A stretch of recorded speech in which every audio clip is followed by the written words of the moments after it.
Halo Bapak Ibu semua, selamat datang kembali di channel Investor Bijak. Kali ini kita akan membahas salah satu saham yang menarik. Tapi sebelum saya mulai, saya informasikan bahwa video ini hanya bersifat informatif, jadi tidak ada ajakan membeli ataupun menjual sebuah saham. Nanti di akhir video saya juga akan memberikan kesimpulan serta pendapat saya juga tentang saham yang saya bahas ini. Oke, jadi saham yang saya bahas ini adalah saham Adro atau Alam Tri Resource Indonesia Tbk. Kalau kita lihat di valuasinya Bapak Ibu, untuk PIR-nya itu menarik ya, karena ada di angka 8,5. Sedangkan untuk PBV-nya itu adalah 0,72, yang mana ini sudah lebih rendah daripada 1 ya Bapak Ibu. Jadi menarik untuk PIR dan PBV dari Adro. Lalu kita lihat di revenue-nya. Untuk revenue atau pendapatannya Bapak Ibu, di sini kalau kita lihat fluktuatif. Pada tahun 2021 Adro ini bisa menghasilkan revenue 57 triliun. Sedangkan pada tahun 2022 itu naik menjadi 120 triliun. Pada tahun 2023 itu 32,5, dan pada tahun 2024 ini menurun menjadi 32,9 ya Bapak Ibu, dan diperkirakan nanti pada tahun 2025 ini turun menjadi 29,5.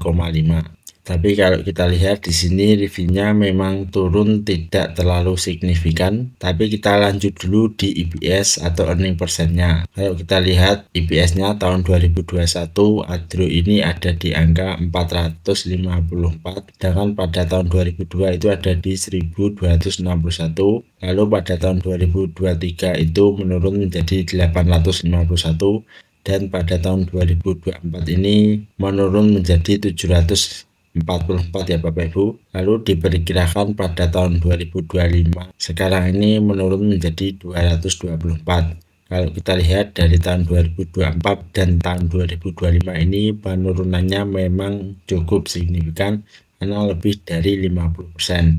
Padahal kalau kita lihat di revenue tadi itu penurunannya tidak lebih dari 40% ya Bapak Ibu, dan tidak lebih dari 50%. Tetapi IPS-nya ini turun lebih dari 50%. Lanjut kita lihat di sisi net income-nya. Kalau kita lihat net income tahun 2021 Adro ini bisa menghasilkan net income 13 triliun, sedangkan pada tahun 2022 net income-nya adalah 37 triliun, sedangkan pada tahun 2023 ini menurun menjadi 25 triliun, dan pada tahun 2024 ini menurun sedikit menjadi 21 triliun. Lalu diperkirakan pada tahun 2025 ini penurunannya pun juga cukup drastis, yaitu adalah 6,6 triliun. Nah, net income ini juga lumayan banyak ya Bapak Ibu, karena penurunannya lebih dari 50%. Padahal kalau kita lihat di revenue tadi itu penurunannya tidak signifikan. Kalau kita lihat di balance sheet-nya, Adro ini memiliki total aset itu 110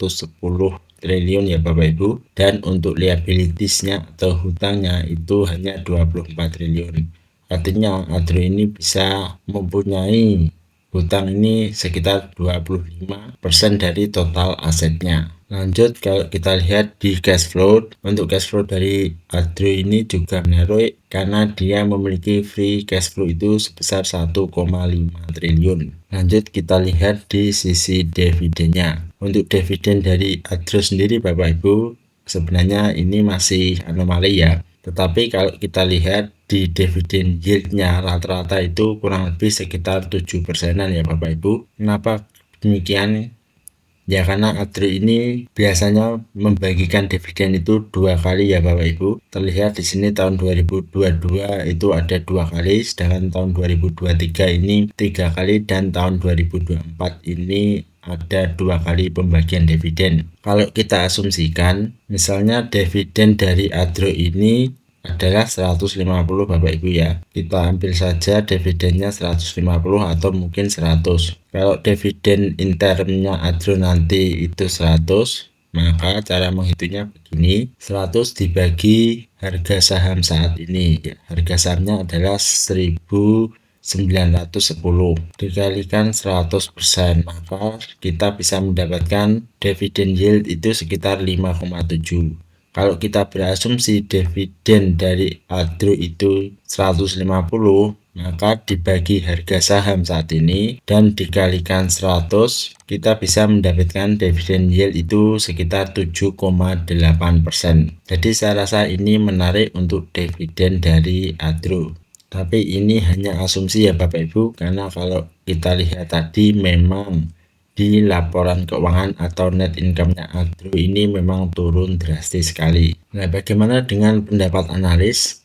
Nah, kalau pendapat analis Bapak Ibu ya, jadi ada 24 analis yang merekomendasikan Adro. Yang pasti analisnya ini bukan termasuk saya, dan kalau kita lihat di sini Bapak Ibu ya, analisnya ini pasti sudah expert dalam bidangnya. Itu ada 17 yang merekomendasikan buy, sedangkan hold atau jika sudah punya Adro itu ada 5 yang merekomendasikan, lalu ada 2 analis yang merekomendasikan untuk jual. Dan untuk harga saat ini target dari Adro itu adalah di harga 2.391. Untuk harga tertingginya itu ada di harga 3.800. Jadi sebenarnya ini menarik Bapak Ibu untuk saham Adro. Lalu bagaimana dengan chartnya sendiri? Untuk chartnya sendiri sebenarnya ini juga menarik ya Bapak Ibu, karena dia sudah bounce dari supportnya. Dan untuk target analis tadi sebenarnya bisa mendapatkan potensial gain sebesar 20%. Jadi lumayan untuk target Adro, di samping mendapatkan dividen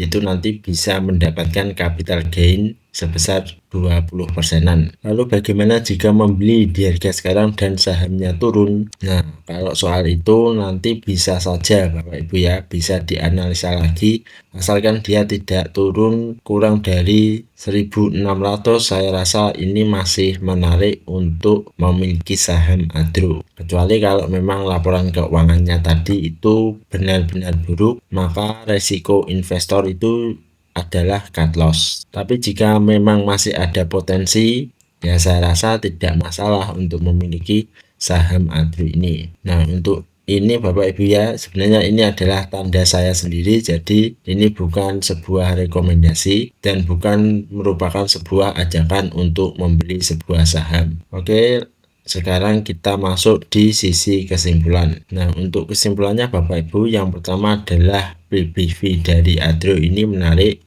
karena kurang dari 1, yaitu adalah 0,72. Sedangkan untuk revenue, EPS, dan net income ini kalau kita lihat tadi mengalami penurunan ya Bapak Ibu. Jadi sebenarnya Adro ini memang masih under pressure atau masih mengalami tekanan, padahal revenue-nya tadi turunnya ini tidak signifikan, tapi EPS dan net income-nya tadi mengalami penurunan yang cukup banyak. Lalu untuk potensi dividen dari Adro itu ada di angka 7%-an. Dan untuk price-nya sebenarnya saya rasa ini menarik ya Bapak Ibu, tapi disclaimer on, ini bukan ajakan membeli ataupun menjual sebuah saham, jadi hanya analisa saja. Silakan Bapak Ibu bisa mereview kembali saham-saham yang sudah dibahas apakah memang benar-benar menarik atau tidak, karena keputusan beli ataupun jual itu merupakan tanggung jawab Bapak Ibu semua. Terima kasih bagi Bapak Ibu yang sudah menonton video ini. Silahkan tulis di kolom komentar jika ada saham yang ingin dibahas, dan kita bertemu lagi di video selanjutnya.